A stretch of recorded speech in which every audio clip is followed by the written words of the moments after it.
نحمدہ ونصلی علی رسولہ الکریم اما بعد اعوذ باللہ من الشیطان الرجیم بسم اللہ الرحمن الرحیم۔ قرآن کریم میں اللہ تبارک و تعالی نے تاریخ کے بہت سارے واقعات ذکر کیے ہیں،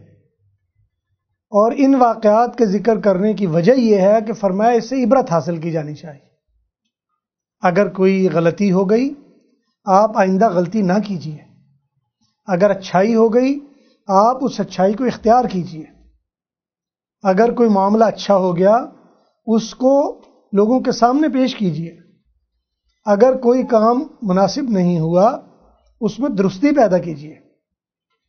ہمارا یہی نقطہ نظر جو قرآن کریم سے ہمیں سمجھ میں آتا ہے وہ یہ ہے کہ ہم کسی شخصیت کو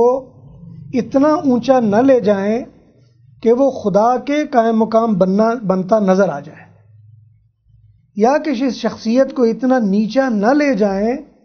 کہ وہ شیطان بنتا ہوا نظر آ جائے۔ اس لیے ہمارے لیے حکم راہ اعتدال ہے۔ ہم شیطان بھی کسی آدمی کو نہیں بنا سکتے اور رحمان بھی کسی آدمی کو نہیں بنا سکتے۔ ہماری بدقسمتی یہ ہے تعلیم کی کمی کی وجہ سے، یا عقائد سے آگاہی نہ ہونے کی وجہ سے، یا کسی اہل علم سے تعلق نہ ہونے کی وجہ سے، ہماری صورتحال یہ ہے کہ ہم اپنی ایک سوچ بناتے ہیں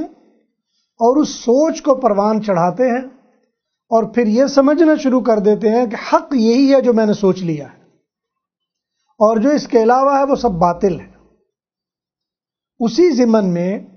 ہم جس ماحول میں رہ رہے ہیں اور جو سوچ ہمارے اندر آ رہی ہے وہ واقعہ کربلا کی صورت میں ہمیں بڑے واضح انداز میں نظر آ جاتی ہے۔ اگر دیکھا جائے تو بعض اوقات کسی ایک چیز کی نسبت کسی بڑی شخصیت کی طرف دے دی جائے تو نسبت دے دینے سے چیز بڑی نہیں ہو جایا کرتی۔ اگر ہم یہ کہیں کہ حضور اقدس صلی اللہ علیہ وسلم نے فلاں برتن میں پانی پیا، تو اس کا مطلب یہ نہیں ہے کہ وہ برتن سونے کا بن گیا ہے، اس کا یہ بھی مطلب نہیں کہ وہ برتن چاندی کا بن گیا ہے،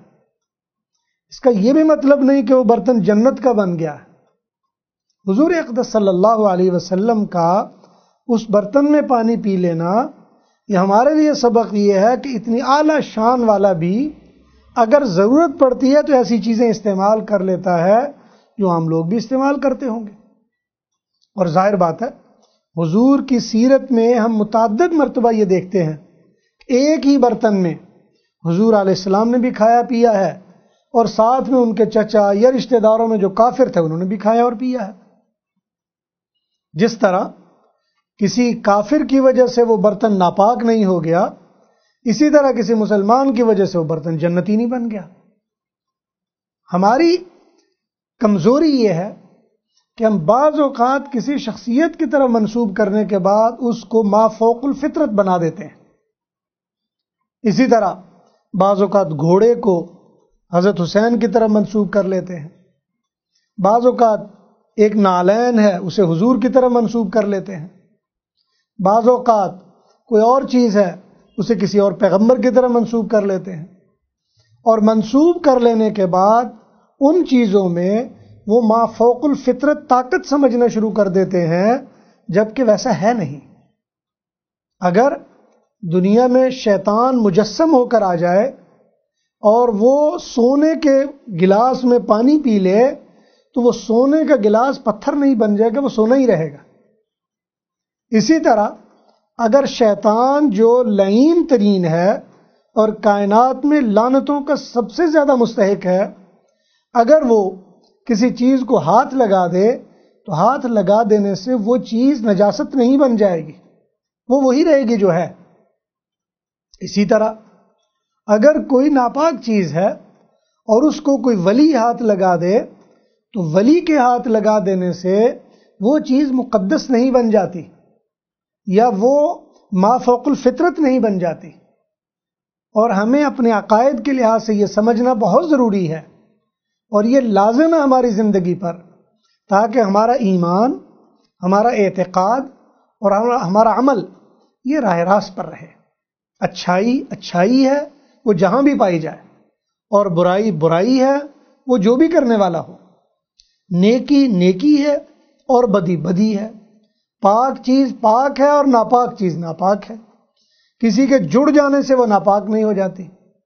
بعضوں کا دیکھنے میں آیا محرم کے ایام میں بعض ایسی چیزیں دیکھنے میں آتی ہیں کہ بعض چھوٹی ذہن رکھنے والے یا عقائد سے آگاہی نہ رکھنے والے وہ بعض ایسی حرکات کرتے ہوئے نظر آتے ہیں کہ جس سے پتہ چلتا ہے کہ ان کا ایمان اور اعتقاد سے کوئی تعلق نہیں ہے۔ کوئی بھی آدمی جو مومن ہو اسے پتہ ہونا چاہیے کہ خیر پہنچانے والی ذات ایک اللہ کی ذات ہے، اور شر اس اللہ ہی کی طرف سے آئے گا، اور اس شر سے بچاؤ وہ بھی اللہ ہی کی طرف سے ہے، خیر تک رسائی وہ بھی اللہ ہی کی طرف سے ہے۔ لا حول ولا قوت الا باللہ العلی العظیم کا یہی مطلب اور مفہوم ہے۔ اس لیے ان ایام میں، خاص طور پر یہ محرم کے ایام میں، ہمارا یہ مسئلہ ہے کہ بعض رواج اور رسمیں ایسی پیدا ہو گئی ہیں کہ ان کو ہم نے ما فوق الفطرت مقامات تک پہنچا دیا، جبکہ ایسا نہیں ہے۔ پھر ان ایام میں یزید کا تذکرہ خاص طور پر اس انداز میں کیا جاتا ہے جیسے ایک طرف فرعون ہے اور ایک طرف یزید ہے، اور حالانکہ ایسا نہیں ہے۔ یہ امت میں، پوری کی پوری امت میں، حتیٰ کہ علماء شیعہ میں بھی یزید کے کفر کے بارے میں کسی کا قول نہیں ہے۔ جب کسی کے کفر کے بارے میں قول نہیں ہے، اور اس کا مطلب یہ ہے کہ وہ مسلمان ہے، اور جس گھٹیا ترین درجے کا بھی اگر مسلمان ہو تو ہمیں کم از کم اس کے بارے میں ایسا انداز اختیار نہیں کر لینا چاہیے کہ جس کی وجہ سے یہ زد اوپر صحابہ تک جانا شروع ہو جائے۔ بعض اوقات ایسا بھی ہوتا ہے کہ یزید کی برائی کرتے کرتے جب یہ سوال آتا ہے کہ جی اس کو امیر بنایا کس نے تھا، تو حضرت معاویہ تک بات جاتی ہے۔ پھر حضرت معاویہ رضی اللہ تعالیٰ عنہ پر بات کرتے کرتے حضرت معاویہ کو کس نے امیر بنایا تھا، حضرت عثمان تک بات چلی جاتی ہے۔ تو اس لیے اعتدال اس کا نام ہے کہ اچھائی کو اچھائی ہی رکھا جائے اور برائی کو برائی ہی رکھا جائے۔ حضرت عثمان، حضرت حسین رضی اللہ تعالیٰ عنہ، آپ کے بارے میں کوئی دو رائے نہیں ہے کہ وہ اپنے وقت کے اعلیٰ ترین درجے کے اولیاء اللہ میں سے تھے، اور کئی روحانی سلاسل وہ آپ کے ذریعے سے فیض آگے حاصل کرتے ہیں۔ اور اگر کوئی آدمی شائبہ برابر حضرت حسین رضی اللہ تعالیٰ عنہ کے بارے میں بدگمانی رکھتا ہو تو اسے چاہیے کہ وہ اپنی خیر منائے، اس لیے کہ یہ وہ مقربین لوگوں میں سے ہیں کہ ان کے تعریف میں تو زبان بھی اپنے آپ میں نور محسوس کرنا شروع کر دیتی ہے۔ لیکن آج ہماری کم ظرفی یہ ہے کہ ہم نے سیدنا حسین رضی اللہ تعالیٰ عنہ کے مقابلے میں یزید کو لا کر ان دونوں کو ایسا لازم و ملزوم کر دیا ہے۔ ہم سمجھتے یہ ہیں کہ اس کی برائی کی جائے تو اس کی اچھائی ہے، اور اس کے مقابلے میں اگر اس کو لایا جائے تو ضروری ہے۔ واقعہ کربلا ایک اتفاقی حادثہ ہے، اور ایسا حادثہ جس میں مجرموں نے پلاننگ مضبوط کی ہوئی تھی، لیکن اہل ایمان اس سے بے خبر تھے، اور اس بے خبری میں وہ چلتے چلے جا رہے ہیں، اور اس بے خبری میں آگے بڑھتے چلے جا رہے ہیں۔ پھر نتیجہ جو ہوا وہ اس کا انجام بھی ہمارے سامنے ہے۔ اور حقیقت تو یہ ہے کہ حضرت حسین رضی اللہ تعالیٰ عنہ کے مقابل میں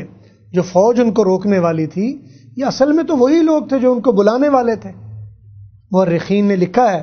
کہ حضرت حسین رضی اللہ تعالیٰ عنہ کا جب مکالمہ کربلا کے میدان میں چل رہا تھا، اور جب یہ بات چلی کہ جی آپ یہاں کیوں آئے، اور حضرت حسین رضی اللہ تعالیٰ عنہ نے کہا، 3 شرطیں پیش کی کہ یا مجھے واپس چلے جانے دو، یا مجھے کسی سرحد پر جانے دو،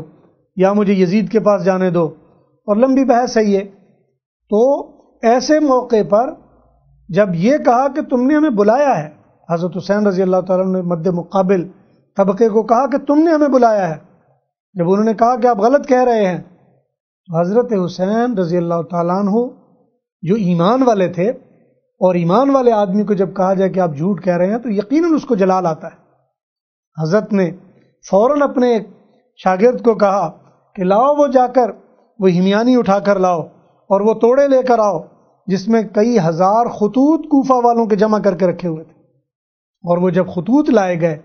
اور حضرت حسین نے وہ سامنے ڈھیر لگا کر مخاطب کرتے ہوئے کہا، او فلاں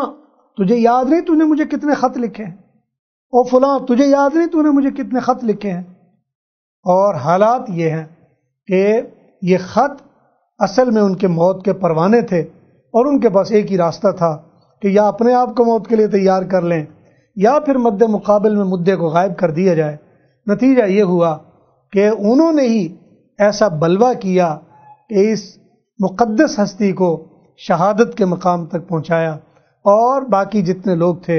اور خیمے تھے ان کو جلا کر خاکستر کیا. اصل مقصد یہ تھا کہ کہیں کوئی ایسا خط، ایسی نشانی نہ رہ جائے جو کل کو ہمارے لیے موت کا پروانہ بن سکے. اس لیے ہمیں چاہیے کہ ان واقعات سے ہم عبرت حاصل کریں. دعا ہے اللہ تعالیٰ سے اللہ سمجھنے کی توفیق نصیب فرمائے. وآخر دعوانا الحمدللہ رب العالمین.